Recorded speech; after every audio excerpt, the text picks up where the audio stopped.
पकाइबा Iran उपरे America बड़ आक्रमण कर ईरान तीनोटी परमाणु केन्द्र उपरे अमेरिका अटैक करिछि घन घन बोमा वर्षा करिछि फाइटर जेट फर्डो नतांज एवं इस्पाहान ए तीन परमाणु घाटी उपरे बड़ धरणार अटैक करिछि अमेरिका किछि समय पूर्व अमेरिका राष्ट्रपति डोनाल्ड ट्रम्प मध्य ए बाबद संबोधन करथिले गणमाध्यम को सूचना देवा समय अनेक किछि कथा अमेरिका राष्ट्रपति डोनाल्ड ट्रम्प कहछन्ति कि मध्य प्राच्य रे जो विशृंखला दीर्घ वर्ष धरी चली आसीथिला ताकू वर्तमान अंत करने को समय आसी जाइए ये attack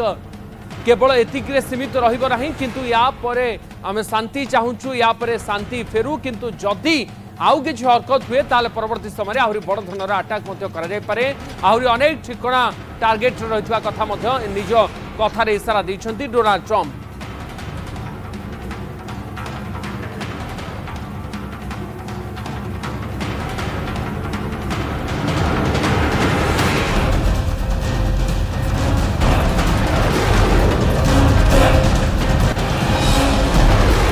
A short time ago, the U.S. military carried out massive precision strikes on the three key nuclear facilities in the Iranian regime, Fordow, Natanz, and Esfahan. Everybody heard those names for years as they built this horribly destructive enterprise. Our objective was the destruction of Iran's nuclear enrichment capacity and a stop to the nuclear threat posed by the world's #1 state sponsor of terror. Tonight, I can report to the world that the strikes were a spectacular military success. Iran's key nuclear enrichment facilities have been completely and totally obliterated. Iran, the bully of the Middle East, must now make peace. If they do not, future attacks will be far greater and a lot easier. For 40 years, Iran has been saying death to America, death to Israel. They have been killing our people, blowing off their arms, blowing off their legs with roadside bombs. That was their specialty. We lost over 1,000 people, and hundreds of thousands throughout the Middle East and around the world have died as a direct result of their hate. In particular, so many were killed by their general, Qasem Soleimani. I decided a long time ago that I would not let this happen. It will not continue. I want to thank and congratulate Prime Minister Bibi Netanyahu. We worked as a team like perhaps no team has ever worked before. And we've gone a long way to erasing this horrible threat to Israel. I want to thank the Israeli military for the wonderful job they've done. And most importantly, I want to congratulate the great American patriots who flew those magnificent machines tonight and all of the United States military on an operation the likes of which the world has not seen in many, many decades. Hopefully, we will no longer need their services in this capacity. I hope that's so. I also want to congratulate the chairman of the Joint Chiefs of Staff, General Dan Raisin Kane, spectacular general, and all of the brilliant military minds involved in this attack. With all of that being said, this cannot continue. There will be either peace or there will be tragedy for Iran far greater than we have witnessed over the last 8 days. Remember, there are many targets left. Tonight's was the most difficult of them all, by far, and perhaps the most lethal. But if peace does not come quickly, we will go after those other targets with precision, speed, and skill. Most of them can be taken out in a matter of minutes. There's no military in the world that could have done what we did tonight, not even close. There has never been a military that could do what took place just a little while ago. Tomorrow, General Kane, Secretary of Defense, Pete Hegseth will have a press conference at 8 a.m. at the Pentagon. And I want to just thank everybody, and in particular, God. I want to just say we love you, God, and we love our great military. Protect them. God bless the Middle East. God bless Israel. And God bless America. Thank you very much. America राष्ट्रपति Donald Trump को आपण सुनिथिले America राष्ट्रपति Donald Trump सीधा सीधा कहछन्ती कि Iran जो विशृंखला मध्य प्राच्य सृष्टि कर चली तार अंत होगा जाऊँगी सरीवा गोटे बड़ अटाक ईरान उपर करा जायछि एवं विश्वर आउ केही एभली अटाक करि नथिले जहाँ वर्तमान समय अमेरिका करिछि ईरान रो परमाणु ठिकाना गुडी को उपरे अटाक करी देखा दैछि। ए विषय पर आलोचना में आगो को मध्य जारी रखिबा लगातार भाबरे आमे ए संपर्कित खबर आपन को पाखरे पहुंच जाउछ। आम सहित स्वतंत्र अतिथि मध्य रहिछन्ति वैदेशिक व्यापार विशेषज्ञ समरेन्द्र बासा मध्य आम सहित जोड़ी हेलेनी। आम सहित ग्रुप कैप्टेन संजीव महापात्र मध्य रहिछन्ति। आपण उभय को पुणी थे स्वागत आलोचना को। श्रीयुत बासा आपण पाखु प्रथम आसवाक चाहिए आपण वर्तमान परिस्थिति अमेरिकार अटैक को केमती देखुछन्ति एवं अमेरिका राष्ट्रपति डोनाल्ड ट्रम्प जो प्रेस वार्ता देउथिले एथिरु आपण किभली विश्लेषण करिवे?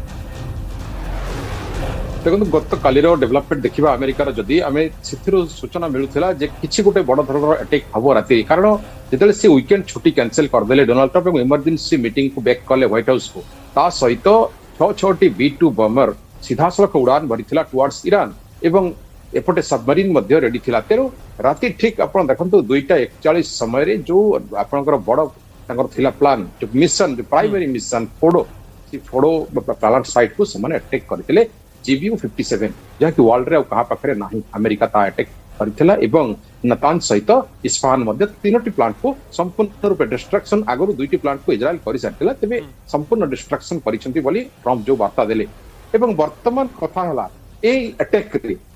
ईरान रो काउंटर ऑफेंसिव कोन हबो एवं ईरान रो काउंटर ऑफेंसिव हबा पूर्व रशिया एवं चाइना जेपरि भाबरे ट्रम्प कहिते भाई एवं ऑपरेशन सिंदूर आमे कहबा यहा गुटे प्रकार कहीं आम मॉक ड्रिल टाइम तार ठीक पूर्व दिन राति पाकिस्तान उपर आम अटैक करते एक्जाक्टली सही कथा ट्रम्प कले जहाँकि 15 दिन से समय नेले 3 दिन तले एवं 15 दिन समय नहीं जे मो वर्तमान डिसीजन नहीं पारिबी नाही बट 3 दिन परे इमरजेंसी मीटिंग परे देखा गला फोड़ो ऊपर अटैक जो थी कि 80 मीटर बा 300 फुट तले अटैक सक्सेसफुल करि पारिछ। ये गोटे स्ट्रैटेजी थाई पारे ये स्वतंत्र रणनीति थाई पारे ना पछरे मध्ये किछि स्वतंत्र कारण रहिछि कि 15 दिन समय निया गला किंतु 3 दिन भितर एते बडा अटैक कर दिया गला। युद्ध नीति रे एपरि प्रोपेगेंडा अलगा हुए काम अलगा हुए काहे कि ना ईरान मध्ये जतले सुनिला जे विश्वर मुरबी बा इजराइल को सपोर्ट करुवा अमेरिका जितने 15 दिन समय नहीं अर्थात सी तार प्रिपेरेसन ढील रखिबो एवं से अटैक करिवो टुवर्ड्स इजराइल सिविलियन जेमति से करुतला हाइफा ऊपर कहंतु जेमति से करुतला से आपण तेल अवीव ऊपर तेणु वर्तमान ईरान रो एई मौका को ट्रम्प यूज करिसंती एवं सडन अटैक करछंती मध्यरात्रि रे जेमति हमें कहलु सिथिरे ए जो बमर वर्षा होती 3टी प्लांट संपूर्ण डिस्ट्रक्शन होती यार रिपोर्ट वर्तमान ईरान एवं IAEA विजिट करके दबो एक्चुअली रेडिएशन लीक रो केते चांसेस रहिछि। तो वर्तमान कथा होछि ए युद्धर रणनीति सुपर पावर 3 जण वर्तमान तांकर ब्रेन गेम चलिबो केमितना अमेरिका वर्तमान कहला जेमति एटा फुटबॉल गेम तो नुह कारण मु गोल दे सारिली तापरे गेम सारी देबी सेमति तो नुह वर्तमान रशिया एवं चाइना काउंटर ऑफेंसिव मोड पई ईरान को जोरदार करिवे अटैक एवं वर्तमान ईरान तरफ जो वार्ता आसी नाही कारण डोनाल्ड ट्रम्प अटैक कले प्रेसमिट कले एवं कहीदेले now we need peace but सेटा तो कबे भी असंभव एक कथा तो सही परिबो नाही जो अटैक हेची तार काउंटर ऑफेंसिव निहाती ईरान करिवो एवं ईरान मध्ये एक कथा कहितला सरेंडर करिवो नाही केबे आमे नै बारंबार से ट्रम्प को कहितले सरेंडर केबे करिबु नाही। तेनु ए युद्ध रे रेजिम चेंज पई जो थिला मिशन थिला इजराइल रेजिम चेंज जो कि ऑपरेशन से नाम मध्ये देइतला राइजिंग लायन जहा कि बिफोर 79 रो जो फ्लैग रो मिशन ना से रखितला। तेनु वर्तमान रेजिम चेंज कथा एतले आसुची खामी नहीं आपनकर देखंतु जगह परिवर्तन करूछंती बंकर भितरे कोनोसी प्रकार तांकर प्रेस मीट नाही केवल मात्र सोशल मीडिया पोस्ट ट्वीट करूछंती। तेनु ए समय रे ए अटैक रो सूचना कंफर्मेशन ईरान रो आसीबो IAEA रो आसीबो ता परे देखिबे ईरान सहित चाइना एवं रशिया किपरि भाबरे काउंटर ऑफेंसिव करिवे ता मध्ये गोटे देखिबार समय रहिछि ट्रम्प निहाती अपेक्षा करिवे आको। ओके यार भितर ईरान कौन आकु नहीं चिंता करुछि कारण अमेरिका जो अटैक करुछि ईरान उपरे ईरान कौन चुप बसिबो कि अमेरिकार आक्रमण पर ईरान मध्यर प्रतिक्रिया रखा आरंभ कलानी सोशल मीडिया रे किछि प्रतिक्रिया आसुछि ईरान तरफ ऑफिशियली सूचना दिया जाउछि आक्रमण को कड़ा निंदा करिछि ईरान या सहित शत्रु देश घरे पसे आक्रमण करिछि आमर परमाणु केन्द्र नष्ट होइतिबा कथा ईरान स्वीकार करुछि एबे आरंभ होइछबो असल युद्ध ईरान तरफ एभली किछि संकेत बा एभली किछि प्रतिक्रिया मध्ये आसिबा आरंभ हलानी। Group captain Mahapatra